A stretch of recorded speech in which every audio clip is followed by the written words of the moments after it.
Hey, good afternoon, folks. And we are doing actually in the morning. I am so messed up. We usually do a nighttime show, but I'm trying to put together a whole new crew because with the pandemic, I lost a lot of my crew, and then two of my crew went to the regular stations, actually CBS Channel 12, and they're doing very well over there. But now I got to put together a whole new crew to start a whole new an hour with Bob to be able to shoot at night. So we have to shoot in the daytime so I can use the crew at the Peg studio here. Otherwise, we couldn't do a show at all. But I want to get back to night so I can have bands and I can have restaurants come. But in the interim, I bring on some friends, some good friends, some longtime friends, and they happen to both be mayors. One's the mayor of East Providence, one's the mayor of Johnston. We got Bob DiSilva from East Providence, and we got Joe, how do you say your name? Let's see, I forgot. Sometimes I want to forget. Polisena, Joe Polisena from Johnston, Rhode Island. Actually, both of you guys been on the show before, right? Yes. Both of you guys been on the show. Absolutely. Right? Why? I'm surprised you invited us back. Oh, yeah. Good answer. So. And you do a show, right? Yes, I do. It's called Keeping You Informed. Keeping you, how often? It usually runs 3 or 4 times. Obviously, we were on a hiatus because of the pandemic, but we're going to start again probably within a week or two to start taping. I was just telling Mayor DiSilva before he was mayor, at one time it was chaotic. We had like 7 mayors or 8 mayors and town administrators, I should say, and we did a full show, which was good. We asked everybody, passing the mic back and forth, so that was cool. Well, that's the only way you were able to do it. I was just going to say, how did you get them all to stop not talk when you asked a question? They would pass the mic back and forth, and one person hogged the mic. That was Mayor Lombardi, and Mayor McKee at the time too is now our governor. But no, it worked out very well. I've had different governors on. Governor Chafee's been on. Governor Kachiri. We've had a lot of people. Senator Reed's been on before, and so we've had fun with it.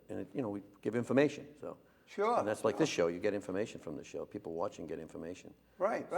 So I noticed when I was working for the lieutenant governor, you guys were very friendly.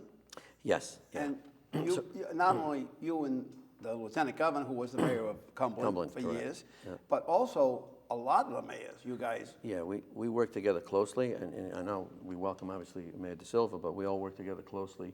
I think the great thing about Governor McKee now is that he understands what mayors and town managers and town administrators go through. And quite frankly, I said before, we never had a seat at the table. We used to have to look through the window, and now we have a seat at the table. Well, isn't that because, and I was going to ask both you guys this question, I think just like a governor makes a better president, I think a mayor makes a better governor than... I'll let Mayor. Yeah, I mean, there's challenges that mayors deal with every day that are unique to a municipality. Mayor Polisena, I'm sure he can touch on some of those, but having somebody who's had to deal with municipal affairs. Right.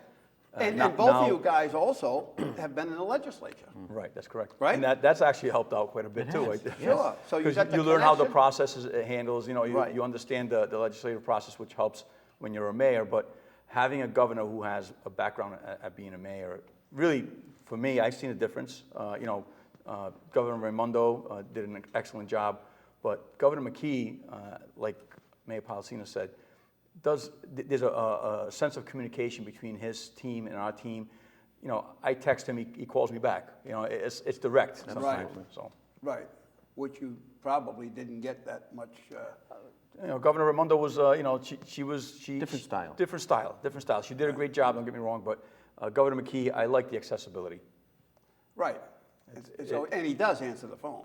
He does. Well, I got to say, in defense of Governor Raimondo, when we were building Citizens Bank, which was a very important project for us, quite frankly, I was on the phone with her sometimes twice a week, and she would call me or I would call her. We miss each other. We call each other back because that was obviously something that was very important to the state, and as well as very important to Johnston.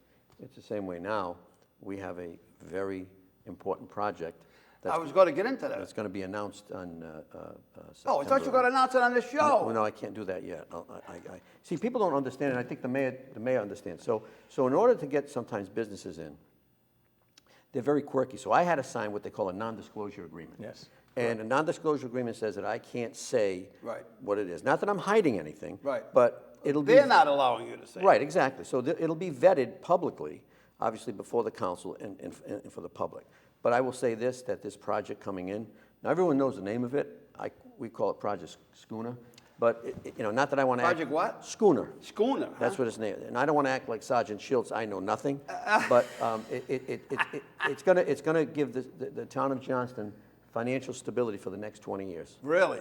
Absolutely. And what other people don't realize is that I'm kind enough to accept the mayor's trash at the landfill. When that place closes in about 12 to 15 years, we're going to lose about $6 million, and that's a big hit. So this is going to, with this agreement that we got a very, very, very good agreement. Really? I worked back and forth.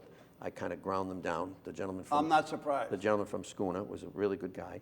Schooner. We developed a rapport. This, I think people are going to be shocked when they find out what we got. And I also got some things for the state that I obviously can't disclose now because, as I said, I'm not playing coy. You know Mayor. No, what the Mayor Polisena says is absolutely right. Mayors have conversations with potential investors in your community on a regular basis. You can't go out there on a bullhorn letting people know, hey, I just had a conversation with X and Y, because you only want to announce that once you have it finalized and you're ready to roll it out. Right. Because God forbid you announce it early and it doesn't come to fruition, then you get egg in You your look face. like a fool. Right? Yeah. But along the lines of what Mayor Polisena says, every mayor is going to advocate for their community to bring in sustainability and tax-based growth. Sure. We're working with the governor's office very closely, and we did with Governor Raimondo's office also, to bring a port to East Providence. And those have been meetings after meetings after meetings after meetings that are going behind the scenes.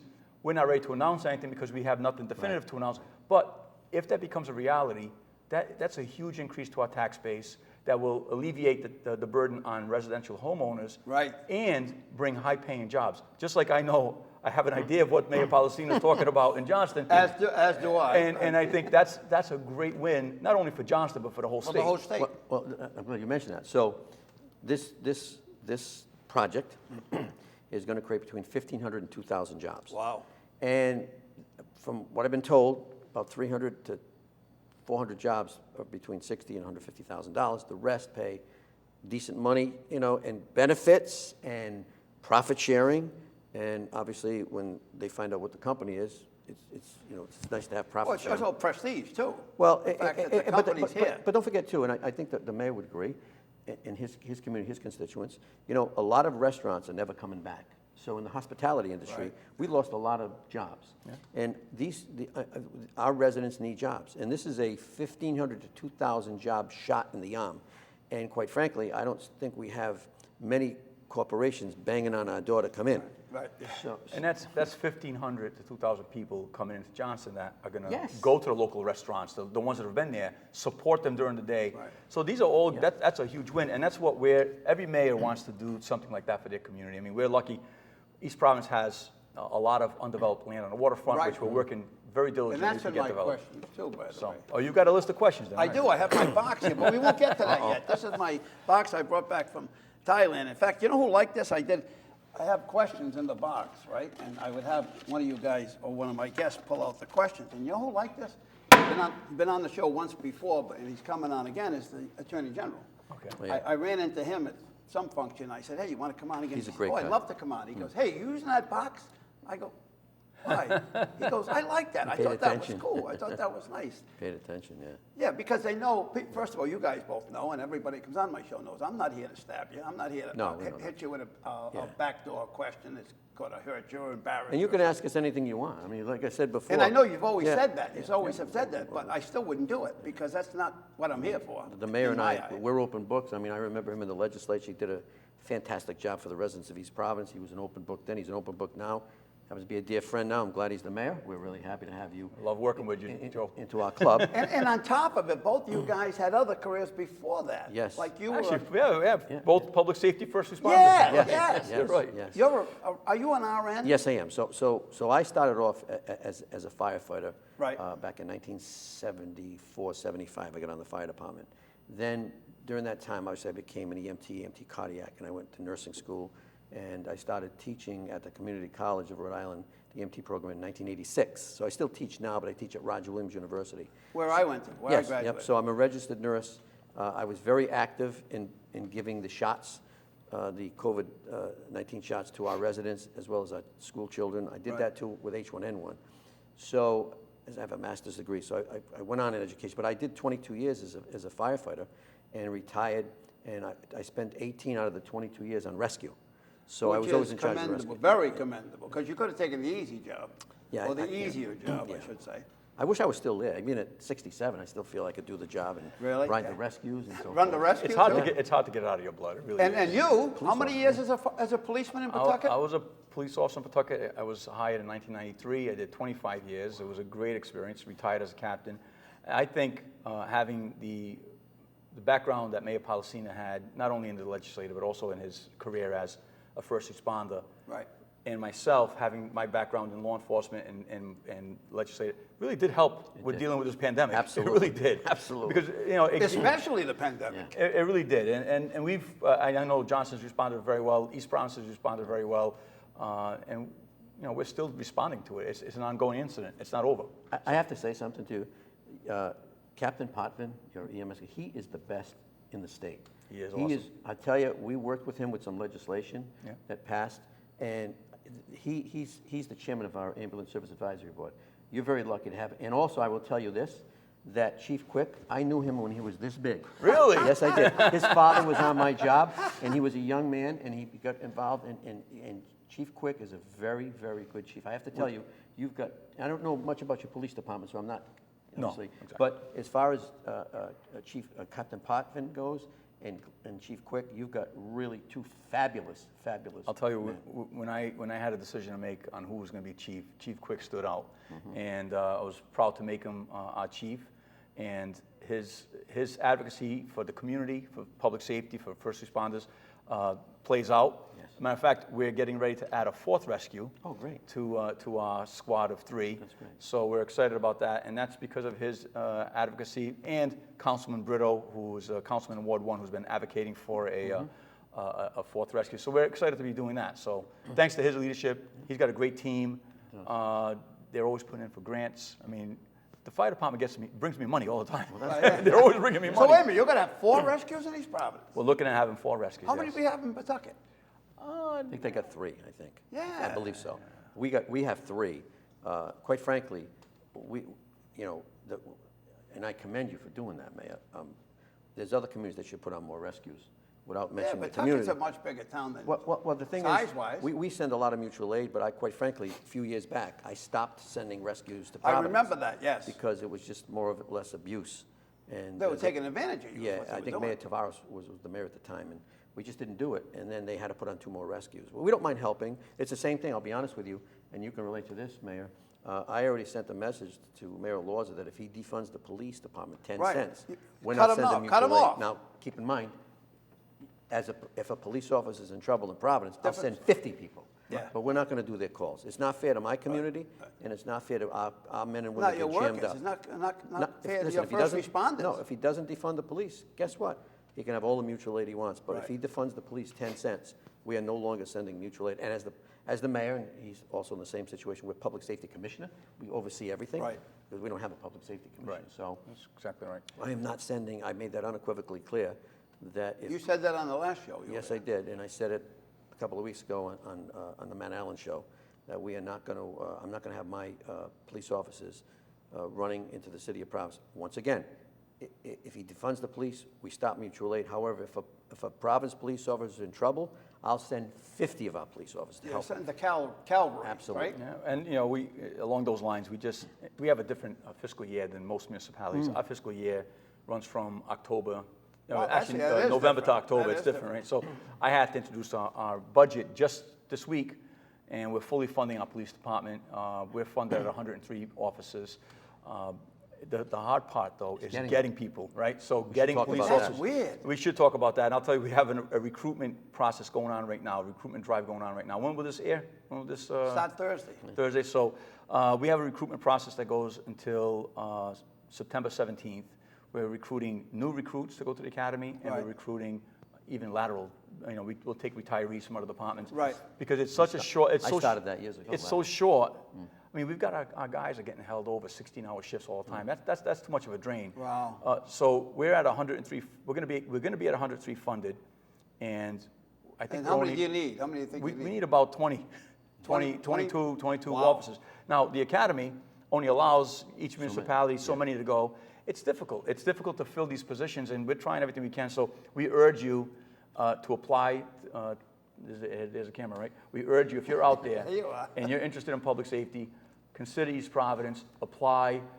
We just changed the qualifications. There used to be a qualification that you had to have 60 credits, which I'm all for education. Right. But the problem was we were getting people who had 50 credits and we had to say no to them. Well, Right. we're in a different time now. I can't be telling somebody who's got 50 credits that they haven't reached 60 that you can't apply. Right. You can get the credits after, right? You can get credit, and that's the thing. One of the benefits. You come on our job, you come on Johnston, you're going to get paid To go to school. To go to school up to your master's. Pay for education. Well, we pay for your state law and we pay for your So education. can I get on? I'll go get my master's. You may be ready. Well, if I can piggyback on my colleague, in Johnston, we're also looking for police officers. Right. We're looking at lateral transfers. I started lateral transfers years ago. I started with the police and fire because it saves my community money, because if someone's already been through the police academy Sure. or been through the fire academy and they've done 20 years, they transfer over. That being said, you know, being a police officer is a very difficult job, as well as a firefighter. Especially now. We're having problems getting firefighters too, Mayor. I don't know about Really? yourself. It's just, I think it's that this generation is. Well, they don't want to work. Well, yeah, but also, honestly, Bob. I can say that. You guys can't. Well, I can a lot say of them that. don't want to. It's terrible. And they don't want to go, you know, listen, I always say with the police department, the police officers, when they leave their homes in the morning and kiss their family goodbye, they don't know if they're coming back the same way they Exactly. left, number one. Number two, same thing with the firefighters. My firefighters, and I know East Providence, I'm sure did that, and all the firefighters, with the pandemic, now I have the police and fire scanner in my office, and then the mayor mobile is a police vehicle. The mayor mobile, huh? So, but that being said, at the peak, or I should say at the height of COVID, my firefighters were responding to 18 to 22 positive COVID cases a day. Wow. A day, and same thing I'm sure your guys we were and up gals there. did. So it's difficult to So that's recruit another people. danger added Well, to yeah, the everyday danger. Yeah, it's difficult, you know. Sure. And years ago, everyone wanted to be a firefighter, police officer. It's a great job. It's great benefits, but also it's prestigious. You help people, and I'm in the same boat that the mayor's in. I think we opened up. By the way, if you want to become a Johnston firefighter, call my office, 553-8800, area code 401. I want to be a firefighter. Well, no problem. We'll put you on. You can go through the training. No, you got to have your EMTs, though. But as I said, I'll get it. Well, and I'm sure the mayor knows. The public sometimes complains about the overtime. Right. You have to understand. I look at it this way. So each firefighter and police officer with benefits is about $100,000 in Johnston. Fair to say? Wow, So apiece. yeah. So if you, I'd rather pay $500,000 in overtime than put on 10 police officers or firefighters, because it's $1 million, so you stay $500,000. So my point is, the police officers and firefighters, like the mayor said, they're being held over. My guys and gals, they don't stop. The rescues don't stop. We've got one of the busiest rescues in the state. Well, the rescues, I think, are different because they actually work all the time. They're constantly out there. Well, the fire trucks do too. I know. Why do the fire trucks go out with the rescue squad? I want to hear that story. I'll answer that one. I'm not a Good, fire, but he please, can actually please. speak By the way, more to this. let me just say this before he answers. In Johnston, I started that. You're the cause of that? I'm the cause of that, and he's going to explain to you why. Well, I'll tell you what. So and I'm Pick sure- up a 350-pound woman. Is that what the That's story that's was? part of it. But the other thing is, all of our engines are certified rescues. So our engines, when they pull up on scene, they have everything that a rescue would have. The only Right. thing they don't have is the capability to transport. Right, they can't throw on the hose bed. Right. They can put them on the ladder. You can't put them on top of the ladder. Why not? But they have all the capabilities to deal with anything that a rescue would deal with. Right. So that's why engines go, and engines go to support the rescue personnel. But wait, my question to that, or my answer to that is, why didn't you have that ready at the fire station so they could go on a rescue somewhere else? What do you mean? In other words, if you're sending one rescue to Sisson Street, say, and instead of sending the fire truck with it, if you leave that fire truck in the fire station, Because they are needed. Let's say, for instance, what we do, and I'm not speaking for the mayor, but I think all the systems work the same way. He's got as I said earlier, he's got a great EMS guy, which Right. is Captain Potvin, and his chief is excellent. What we do is, if a call comes in for chest pains, difficulty breathing, potential stroke, or unresponsiveness, automatically, and I started this. I'll take the credit. I started this when I was the rescue All the coordinator. blame. I'll take the credit. No, it's a good thing. It started. It's a good It thing. started. because I hear it all the Yeah, time. no, we start. I hear it. That's it's- why I right. brought it. That's why I'm playing Right. devil's advocate. Until people will complain until it's their family. Yeah. Then they want 10 trucks there. Right? So- Yeah. So Right. what You're happens? right. What happens is, they send the rescue to fire truck. So if someone's in full we have a saying in EMS, Emergency Medical Services, minutes mean a lifetime. So if someone's in cardiac arrest, okay, two guys or two gals can't do it alone. Right. So what will happen is they'll start what they call a code. They'll intubate, they'll defibrillate, they give life-saving drugs, right? And while that's happening, you need someone to drive the rescue. So usually the rescue driver jumps in the back with the rescue officer, and they work on the patient. Right. And the guy from the fire truck will drive the rescue to the hospital, or he or she may get in the back. So it saves lives, believe me when I tell you. So for those people out there that are looking at my ugly face, if you complain, you'll complain until it's your family. Right, yeah, And then yeah. you want 10 fire trucks and 10 rescues and 10 ladder trucks. But it does save lives, and I know that for anybody with difficulty breathing, like I said, chest pains, unresponsiveness, potential stroke, it's automatically, because if it takes 7-8 minutes to get to a house, and they get there just to rescue, now they need the engine company and the help. Now they got it's to add another- time. Right. It's added time. It just makes sense. It All makes right, sense. another one that was brought to me, I was having both you guys on, Yeah. or mayors on, not necessarily you guys specifically. What costs more, a fire truck, a ladder, hook and ladder truck, or a highway truck? We both know the answer to that. My last ladder truck I bought 5 years ago was $750,000. Right. They're up over $1 million now. Okay. I just bought 2 brand new Mack trucks. They're probably about 100, 120? no, they're a little bit more. They're probably about $280 a piece. They're that much, Yeah, wow. yeah, Mack truck But with they're a plow. still what, half the money, a third of the money? Yeah, but They're a lot less. A lot less. Why on 95, you see it all the time, there'd be an accident, and they put the fire truck across the road? to protect the men and women that are I working on the got patient. that, but why not use the highway truck? It's cheaper. Well, at 3 o'clock in the morning, we don't have highway work. That's the one of thing. problems. No, at 3 o'clock in the morning, I'm talking about. But even so what happens is, the fire departments, police departments, they're your insurance policy. You never want to have to call them, but they're there. Are you self-insured? We are, well, we insure through the trust, which is self-insured. You too? Yeah. Yeah. So what happens is, when an emergency comes up, those are the people that are prepared to respond. We don't have DPW guys. Right. Like, I can't pull a guy from I got DPW you. who's doing a job All right. on the street to respond to the highway to To help with CPR or to... or to block the road even. But I get it. See, to the average person, that's a great question, because to the average person, they drive by and you're like, oh, why are they using the fire engine to block off Route Yeah, because somebody 195? hits that fire truck, it could cause But it's- $200,000 worth of But it's better damage. than hitting a human. I got you. And then the fire trucks have all the I lights was on, asked so- to ask the question, No, so no, I'm that's a good, asking the that's, question. like the mayor said, it's a great question. Yeah. But I'm glad, by the way, I'm glad we're able to explain. Right. Because, when we first started this, what do I want the fire truck for? Another thing, too, is, his rescues are busy. He's putting on a 4th rescue. Obviously, that's great for the Right. citizens of East I'm Providence. jealous, living in But Pawtucket. also, when our rescues are out, we have to call mutual aid. We'll send a fire truck to the rescue call. And then Like we you might have to said. call Smithfield. He might have to call Pawtucket. Yeah. So we'll send and like the mayor said, our firefighters are EMT cardiacs. They can defibrillate, they can intubate, they can give life-saving drugs, they can do CPR. The only thing they can't do is throw the patient on top of the hose bed and take him to the fire. That's true. So that's why we'll send a fire truck. I hear it all the time because our rescues are busy. We got 3. Engine 2 respond to such and such street, and we're getting you an out-of-town rescue. The out-of-town rescue may take 10, 15 minutes. But at least you're getting that service from your local fire department taking care of you, your EMS. Right, like you taking said, care of you. they're equipped for everything but transport. Correct. Right? Correct. So that's a good question. I'm glad.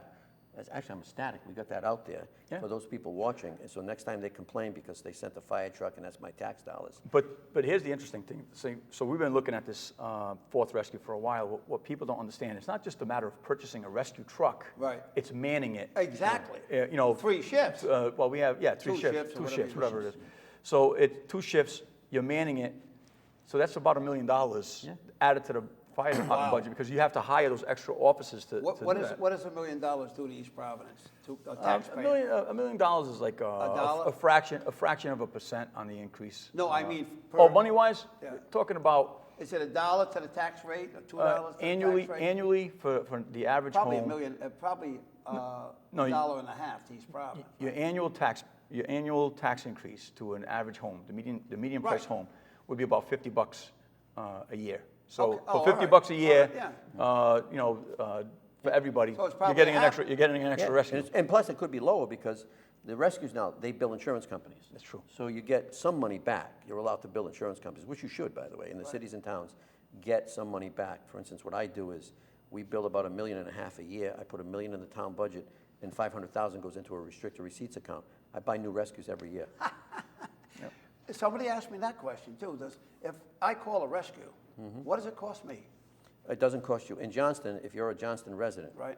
even if you have no insurance, you don't pay anything. Really? Yeah, Some you don't guy pay. was telling me it cost him $2,800. Well, maybe perhaps another community picked him up and he didn't have insurance. But I know in Johnston, and then obviously if someone has a financial issue that lives in, let's say he's got someone visiting Johnston from East Providence, they don't have insurance and they get a $500 bill. If they have a hardship, then we'll obviously, we'll waive that cost. We're not looking to obviously go after the people who use the service, but the insurance company should pay. Listen, they have no problem raising their rates on all of us. But my point is, insurance companies have been paying for rescue calls for a while, and that also lessens the burden on the city and town for the taxpayers. It does, and we do the same. We have rescue billing, and it helps. So part of the analysis in looking at the fourth rescue is, right now, we looked at the numbers. How often are we calling for mutual assistant rescues from other communities that come in? And it's quite a bit. But then you also... Do you have to reimburse them when you call them? We don't, no. The insurance companies will take care of it. But you're backing each other up. It's good to have mutual aid in these type of circumstances because we rely on them, they rely on us. We back them up, they back us up. But at the same time, when you're tying up two of your rescues in other communities and then you have only one rescue available, that's not good for our community. So we looked at it, we looked at the numbers. It makes sense to go with a fourth rescue. And the budget's before the council will make the final decision on that, and hopefully it's something that we can all work with. Not that I want to stick my neck in these problems, but council vote on it is a good thing. No, seriously, it saves lives, let's be honest. It does. I mean, the people of East Providence, and I'm not speaking for you, are going to have another blanket of protection, thanks to the mayor. And I'm going to be buried in East Providence. How's that? Oh, that's... My father's buried right on Prospect Street, just over the Pawtucket East Providence line. You got the family plot there. Well, no, I don't. Oh. No, only my father's buried there. Okay. But I want to be buried near my father, so that's he's buried at that cemetery right on. Right at the line, right on the line. Right on the line, right across from Rock's Bar there. Bob, we're going from rescues to I know, Yeah, I know. it's getting a little- But we'll go back to morbid. another. We'll go Little back to morbid in another here. topic that's in the news right now in Providence. What's going on with these The ATVs yeah. and all that stuff? I mean, how are they getting away with that in East Providence? They're not getting away with it in Johnston. They're not getting away with it in I think you'd East Providence. you'd have to ask the mayor of Providence and the public safety commissioner. I will tell you that Chief Clements is probably one of the better chiefs, I think, in the country. He's a good guy, I feel I know bad that. for him. Yep. Obviously, and listen, it's easy to be, what do they say, a Monday morning quarterback. Right. I know one thing, I'm not politically correct, so No, you? not me. So my police officers are going to do their job. The men and women put their life. They're going to do their job. I don't handcuff the police, and my police officers know what. You don't want to defund the police?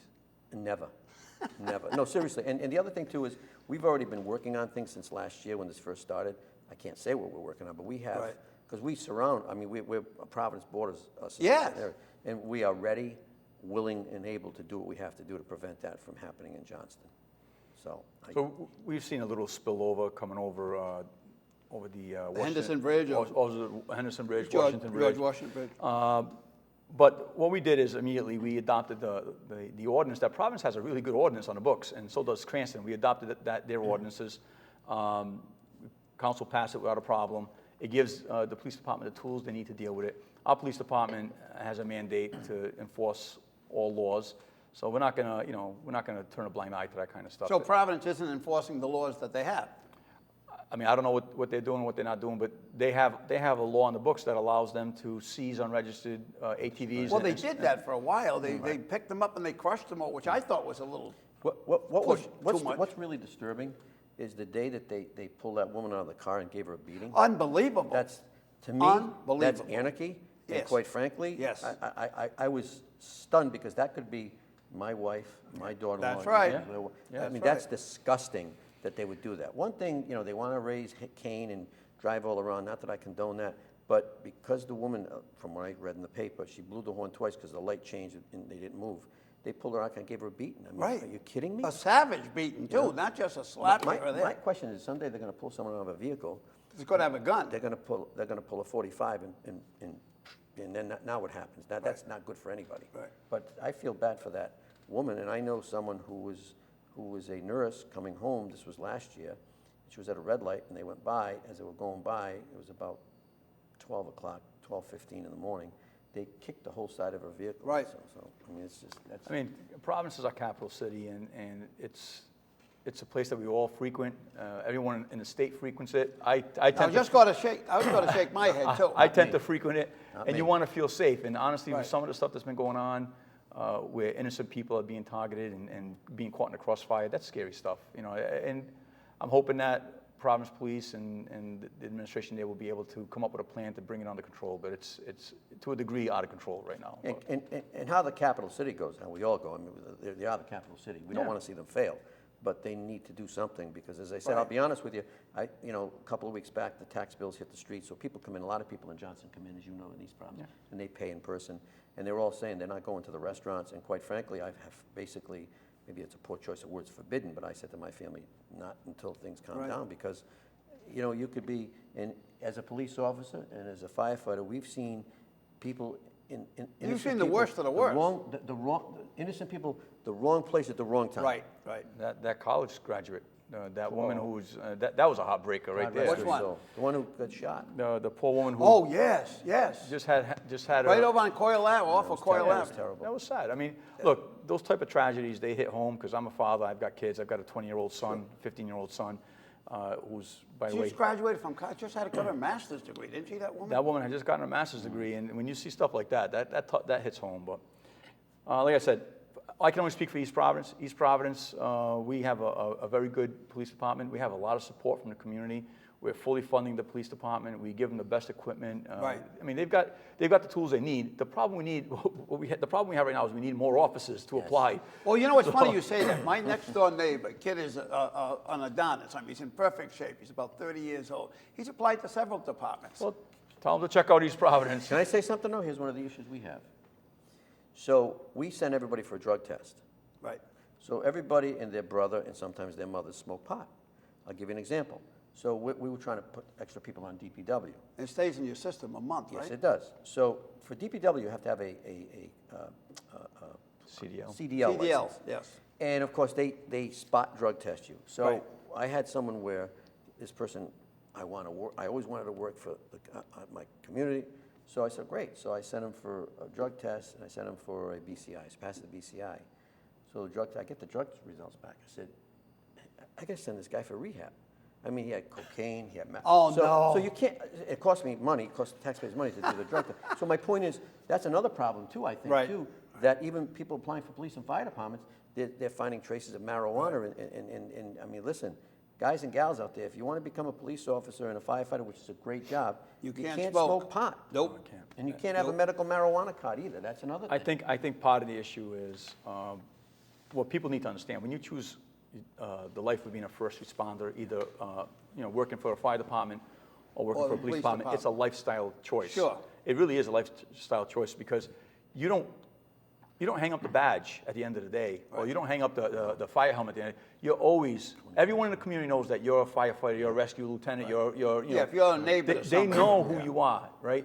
So that career choice is a lifestyle change, Sure. and you have to make sure that you have to avoid. So if your friends are engaging in recreational marijuana use or other things, other You got to illegal find drugs, new friends. you got to just avoid it.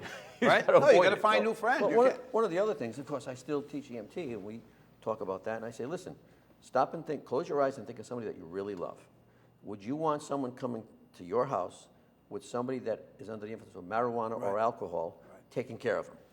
Simple. It's just simple, do you want that? And they'll look and say, stop and think. Think of somebody, whether it's your parents, whether it's your child, whether it's your husband, your wife, your significant other, think of somebody you really love, and they're sick. Do you want someone coming to your That's house high on or the ha- or- rescue yeah. or a police officer that smells of marijuana or smells of alcohol? I don't think anybody out there watching it wants that. No, nobody wants No, that. no, you're right. Absolutely right. So- Now, getting back to Providence, a friend of mine, doctor friend of mine's daughter, graduated from Stanford, going for her master's degree. Actually, I think she was going for a doctorate at Brown, going to be medical.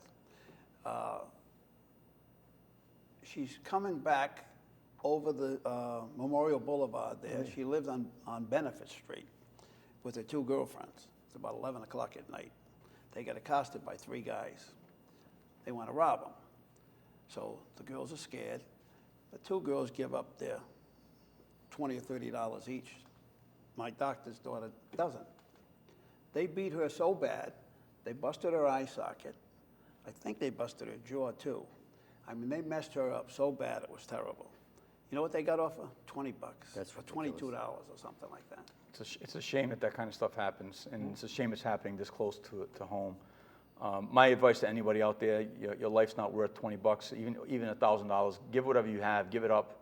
And Well, it wasn't the money in her eyes. She was just, it's the issue. deserve it. What they, you know. It's the principle. It's the principle sometimes. Exactly. But my thing is, your life's not worth losing over the Right. principle of the issue. Right. Give it to him, and then be the best witness you can be, and hope that the Providence police will be able to identify these people and hold them accountable, and then hope that the courts will hold them accountable. That's Exactly. another problem. Exactly. That's another probably issue. the biggest The mayor- thing. That's the probably big the issue. The Right. mayor brings up a very good point. Yep. You see it all the time. I mean, these people are out on the streets. I listened to a radio program the other day, and there was somebody from, we call them the bad boy school, obviously was the training school. Sakanasa. Sakanasa, right, where I used to get threatened all the time. Me too. Parents. Me But too. anyway, this gentleman was very good, and he was on the radio with I believe the person was a lawyer, and they were saying like the senses are low, but what he was saying is that these kids know how to work the system now. They know that they're going to go to court, they're going to get, for heinous crimes, by the way, not Yep. just stealing someone's apples. Right. For heinous crimes, they're going to get a slap on the wrist and they're out on the street again. So I'm just wondering that these judges that are letting them out, if they would do that, if they lived in their neighborhood. So, Right, right. And, when you Or talk, if it happened to them, right, something right. like And that when you talk happened to about defunding the police, I have a lot of friends that live in the minority community, the minorities. Right. They don't want to defund the police. No. They don't want that. Oh, good people don't want to defund the No, police. listen, the minority community is suffering in the inner city because that's where the crime is. They want more police, Right. and they'll tell you that. They're afraid to say anything publicly, but I have some personal friends that live in the minority community that are minorities, and they say, we want more police because they want, listen, we all want safe schools, safe roads, safe neighborhoods. That's what we want in life. We want to feel safe, and if you don't feel safe, then technically, you're going to look over your shoulders all the time. I think the whole defund the police argument was framed poorly. I don't think you ever should be looking to defund the police. I think you want to put more funds into police to maybe have programs to deal with some of the social issues that we deal with every day. Right. So police officers are acting as social workers and as psychiatrists. Maybe we need a professional on staff who would be able to respond with the police. Sure. If you want to find more funding to put towards programs like that, that may be something. But the whole argument to defund the police, look around the country in those places that have done that. It's falling. They're becoming third world countries. That's right. I mean, it's That's right. it's chaos Look and at anarchy in Maryland. the Look at street. Baltimore. My And God. it's scary. And as a police officer, you're a former police officer, you're not going to send a social worker into a domestic I violence know, scene. I mean, know. That's so, when I hear that, Yes, that's- I just shake my head in disgust. Listen, one of the probably the worst calls you went on, right? Domestic violence, because you All don't the know what's time. going to happen. You never know. You're not going to send a social worker who is going to go into a Well, that's what domestic they violence- want, though. Yeah, or But even to an accident. I mean, If you could find additional funding to have that social worker come in and on staff to go, once the police are there and have things under But you control. need 3 of them. You need multiple social workers, right? Yeah. So my thing is, are there other needs that society and we could try to help meet that police officers really, it's beyond their scope of what they should be doing? Right. Yeah, there's always that conversation to be had, but the answer is not to defund the police and say, and like what I've heard, the mayor just said, we've heard this conversation, get rid of X number of police officers, have social workers respond. That's insane. I mean, we had DCYF, I'll tell you what, DCYF caseworkers, when I was a police officer, I was amazed. They were going into these homes by themselves to deal with issues that were very volatile, and oftentimes they're removing children from a family. Oh, my God. By themselves, and oftentimes they'd get assaulted, and I think there was one incident where somebody was severely injured and died. It was many years back, but the issue is, you can't just have the social worker be the person responding initially, Right. because you don't know what's going on in that household. Exactly. especially people, as you said, Mayor, people are very volatile at that time, and they're removing children. And That's got to be the highest of volatility. And as far as, I just can't believe somebody that can comprehend anything will say, send the social workers out. That just doesn't make any sense, because now you're endangering the social workers. Right. But you're also endangering the people that they're going to protect, because, listen, whether people like police or not, I love police, right? the person's going to be reluctant to act out if a police officer's there. Right. Right, a uniformed police officer. So they want to send a social worker instead of a SWAT team in some cases. It's insane. I mean, it's laughable. But I think there's a hidden agenda by certain individuals and groups that basically want a lawless society. Just my opinion. You know, Right. opinions are like noses. We all got one. Right. Now, my opinion is there's a certain particular groups out there that want to see a lawless society. Now, I said it before, too. These politicians that are calling for defunding the police, my question to them would be, if someone did a home invasion in their house and beat them up severely, Right. who would they call? Would they call the police? Would they call a social, or would they call Ghostbusters? Who are they going to call? No, I mean, it doesn't make sense. It's laughable because you've got politicians that want to, you know, they want to be politically correct and they want, Right, right. and they're saying defund the police. My question is, if they're attacked, whether they're home invasion, beat up, robbed, Right. God forbid, raped, who are they going to call? I think the biggest call to action, really, once again, because we're trying to recruit officers, is people want to see change. If you feel you can be the change, if you feel something needs to be That's changed, right. That's right. why don't you join Do join it. forces You do with it. us? Yeah. Become part of the solution. Instead of the problem. We're doing everything we can to recruit from diverse populations. Yep. We are too. I know the mayor is too. So we're trying everything we can to recruit from diverse populations. We've changed some of the requirements to give people chances and opportunities. We want people to apply, and we want them to go through the process, through the same, evaluation process like anybody else Right. is. You know, we're not going to take somebody who has a criminal record or somebody who's using drugs, but we're opening it up to more people to come in, give it an opportunity to be the change. Be the change in that community that you love. I know what the mayor's saying too, and he's probably going to kill me, but I'd be willing to go to schools and groups that speak about people becoming firefighters, and I'm sure you do the same thing, police officers. Yeah. Right. Because we want it, listen, my community is becoming more diverse, which I think is great. It really is, because the more diverse you are, obviously, the more different cultures you have, and you become a better community. Years ago, I went to schools trying to recruit, obviously, men and women to become firefighters, because, Right. let's be honest, firefighters and police officers don't get rich, but listen, they've got very good benefits. They get a pension, so technically, Yeah. they work there 20, 25 years, and they Right. retire, and they continue to get a check. And you want financial security for your family. Sure. So I try to tell these young men and women that it's a great job. Oh, if I had to do it again, I'd be a fireman. Yeah, well- Absolutely. Me too. Me too. Oh, because you can do another job while you're being a firefighter. But you know what it is? I'll tell you this, Mayor Polisena, because you lived it, you know what it's like. So we had we've been dealing with the pandemic. I've been dealing with our first responders for the last 18 months during this pandemic. They're wonderful. These people, you ask them to do something, they're saying, all right, let's get it done. It's not like, hey, how do we? They're always bringing solutions, not problems. Right. It's incredible, right? Right. And then we had the Hurricane Henry that ended up being nothing, right? Hurricane Henry. Yeah. So we had our command center set up, and I had the opportunity to hang out at the fire station house, right? And I got to meet a lot of the firefighters, and it really is like a family. They're just like us. It's a family setting. It's a wonderful time. Yeah.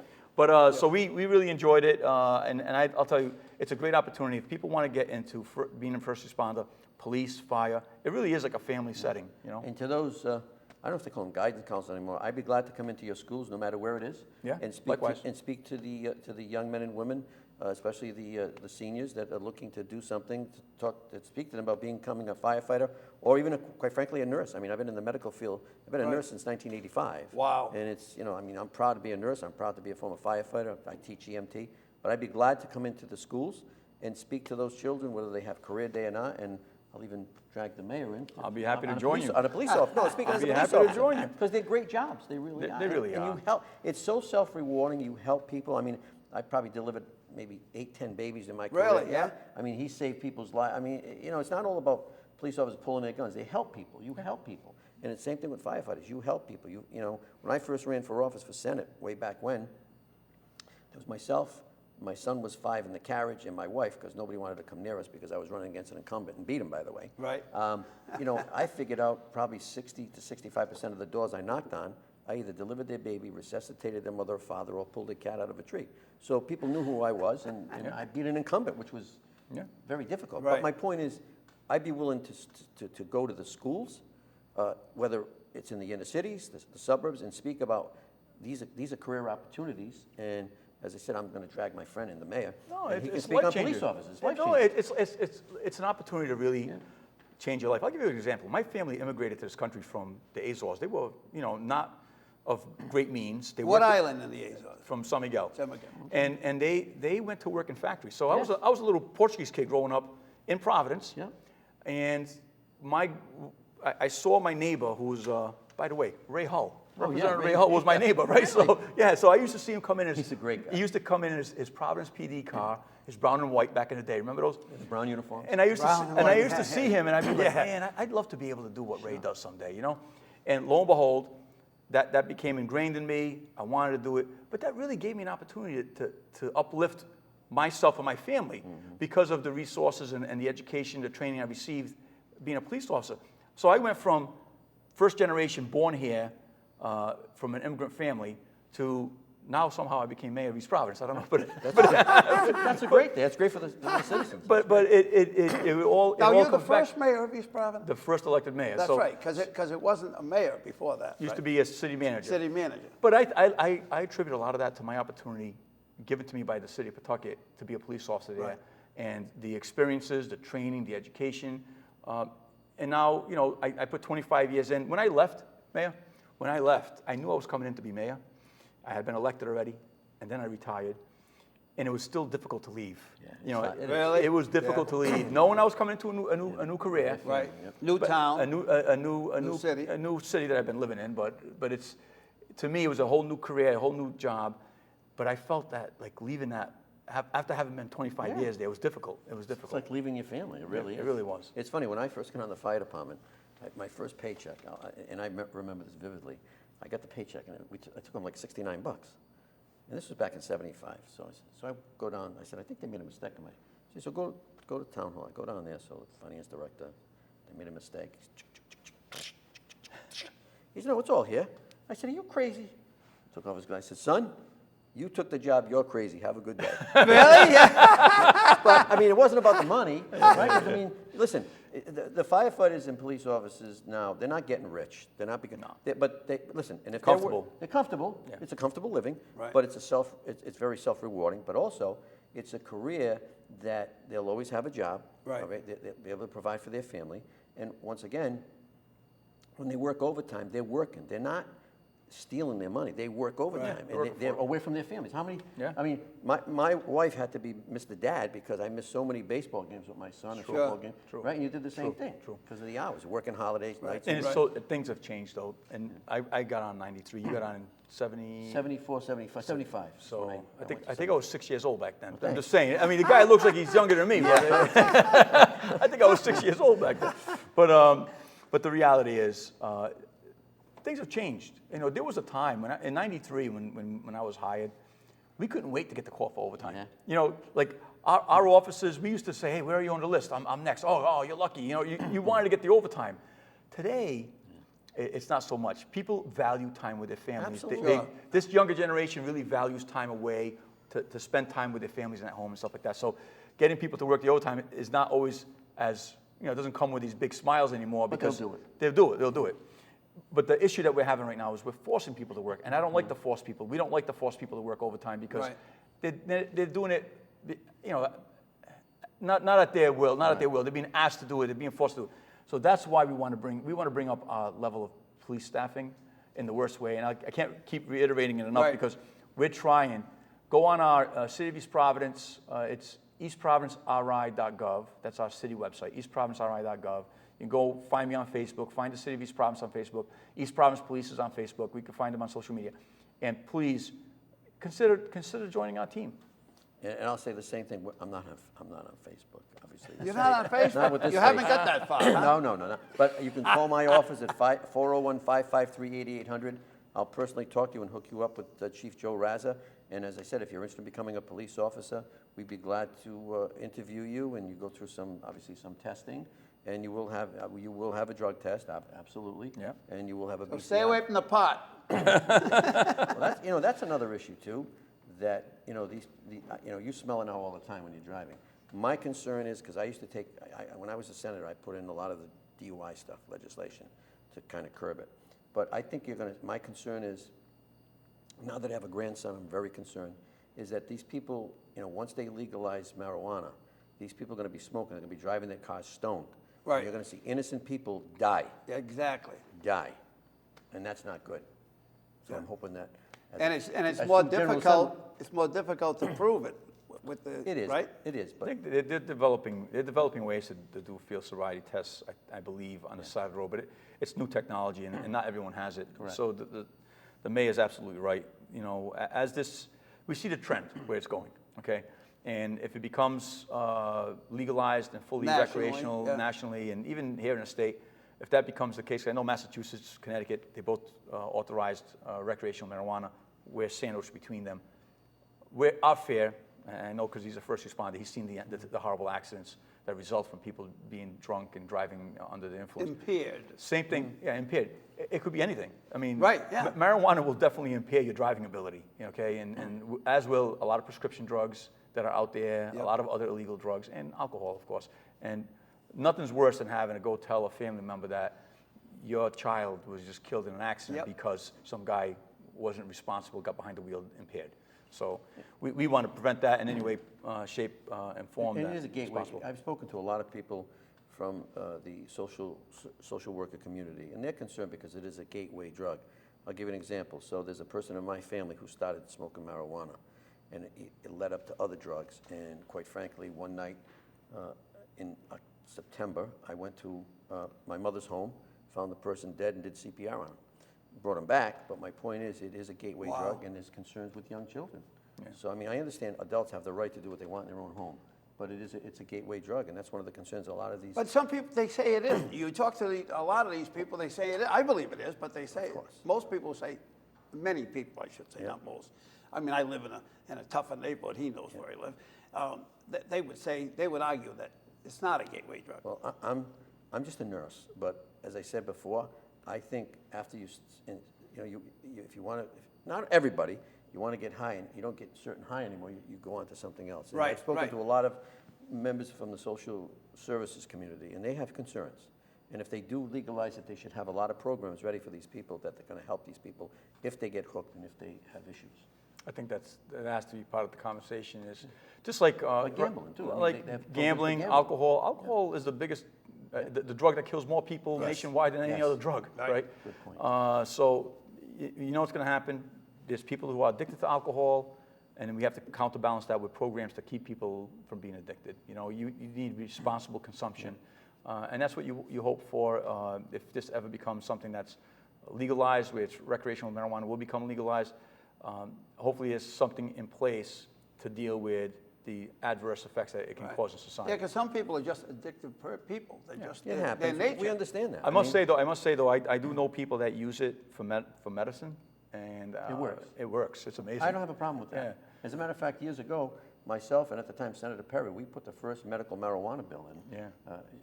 She named it after her nephew, I believe. I think it was the Edward O. Hawkins. And people shouted, I believe in that Yeah. as a nurse. Right, But right. once again, my concern is, I'm sure he's gone to a lot of houses and I knock on the door and say, unfortunately, your child or your husband or your wife got hit by a drunk driver. We've seen it on the road, so I'm just hoping that, especially now with Uber and all these other things, if you're stoned and Be you're drunk, responsible. just call. Right, Don't get behind the wheel. Don't do that. It would be interesting to look at the numbers someday down the road, to look at the DUI fatalities and incidents, like after Uber and Yes. all these ride-sharing programs have Right. been. How that Yeah. has affected How it. that has affected and decreasing, because I think a lot of these young kids don't even want to get their license to drive. They got Uber. They're happy to be doing the Uber thing. know, It's I like know. when I was like 15, I couldn't wait to get my Right. license. Even now, I don't want no one driving me. I like to drive myself. I hate when my wife drives. Yeah, it's now it's like everyone's into the Uber, they're into the ride sharing. Right, Hey, yeah. good. There's other obviously companies too and it's relatively cheap. I guess you can do it on your phone. I'd end up walking. My son Mayor, knows how to do that. I don't know. Mayor, I ended up walking because I could never figure it out. We never get it, right? We never get it. No. I'd be like this, the old-fashioned way, you put your thumb out and hitchhike. But it's Oh, you just- wouldn't hitchhike? I used to when I was a I kid. used to hitchhike to Boston. I had a girlfriend when I I didn't was go that far. 13, 14 years old. Her name was Ruthie Hicks. She lived in 10 Toller Street, Brighton, Massachusetts. I used to hitchhike on Route 1 all the way to Boston. You must have been in love back then. Oh, to I go that was. far. I guess so. I was. She was beautiful. My God. I'm sure, but there's a lot of women around here. You don't have to. Yeah. No, it's as I said, as I said, I'm very honored to be here with the mayor. The mayor's done a great job, as I said, and I really commend the citizens of East Providence for electing him. And he's put good people in place. I don't know your police department, but I know that your firefighters, your fire chief and your EMS guy, Captain Potvin, he's unbelievable. Both of them. They do a great job. They do a great job. The citizens are very lucky. Very, very proud of the response that we've had to not only the pandemic, but also just coordinating, because they also run our EMA. Yes. So Chief Quick and Captain Potvin and Chief Carey, they run our EMA, and they're on top of things. These guys are really dedicated to keeping our community safe, and I'm proud to have them be part of our community. And I say the same thing with my firefighters, but my chief Raza, Joe Raza, he's my EMA director. He does a phenomenal job. He's very, very, very conscientious, and he does an unbelievable job. And during this pandemic, he set up we had a regional pod that we ran in Johnston. We used A what? A regional pod where we had people from other cities and towns come and get their shots for them. Right, right. So it was called a regional pod. And because we used our indoor sports complex, which is 28,000 square feet. Now, it looks like they're going to pass The boosters. The boosters, I believe in that. I'm hoping that happens soon. And for those, I got to be honest with you, for those people who are reluctant, get your shots. It's going to help. It's going to save you. It's going to save your family. It's important. There's no microchip. There's no chip? I mean, come on. I mean, listen. Do I believe that the government could listen, could count the change in your pocket from a satellite? Sure. But there's no chip in this, and it does save lives. And I tell the people too, listen, you could infect your parents, your grandparents, or your if you've got somebody with underlying conditions at home, underlying medical That's a conditions. good message, Mayor. It's important. We Please need to get your that shot. message out Please, there. Right, please, right. please. You will save your It's life. crazy. I mean, I listen to people, their reasoning for not getting the shot is like off the And I know it's charts. their body and so forth, but listen, we all have to get vaccinated with other vaccines that are mandated. That's what I said. I said, did you take a polio vaccine when you were a kid? Of course. Yes. Did you have a polio Absolutely. vaccine? Thank God they had it. You can't, and most parents will know this, you can't get your child into the school district until you've got your vaccination card. Right. With all those different, Right. all those But they diseases that should you do don't a- even know right, about right. because you don't hear about it anymore. Mayor, they should do a better job with that card. I mean, I could duplicate that in my house, that card. Well, people are evil. You can duplicate anything now. There's some evil people out there. Yeah, that's true. Well, guys, have we had fun or what? was great. Spending Thank an you. hour with No, Bob, this was easy. very So- informative. seems like more than an hour. Was it an hour? Or was it Oh, come on. Half hour. It's going by so fast. I think it was a half hour. This was great. Thank you. Thank you. This was fun. You guys are great. Bob, it's always great. Thank you for the invite. It's always great sitting down, having a gentleman like Mayor Joe Polisena of Johnston, the great city of Johnston. Yep. And, there's certain people you look to in government that you want to be like. Yep. He's My man Joey, I'll tell you Wow. why. Because you know why? I'm older than him. No. He advocates for his community, and he tries to bring new business to his community, to service his community, and that's something that I aspire to do. Yep. And I love that recreational complex. One of the things we're looking at now is building a recreation complex. I'm going to sit down with him and talk to him a little Sure. bit more. Thank you. But I love what he's got going on there in Johnston. Well, I'm glad I could put you guys together. No, thank you, Bob. We can have Thank fun. you. And you want a job in East Providence or you want a job in Johnston? They gave you the numbers. Give them a call. Guys, thank you for Thank you spending very much. an hour with Bob. My pleasure. Take care.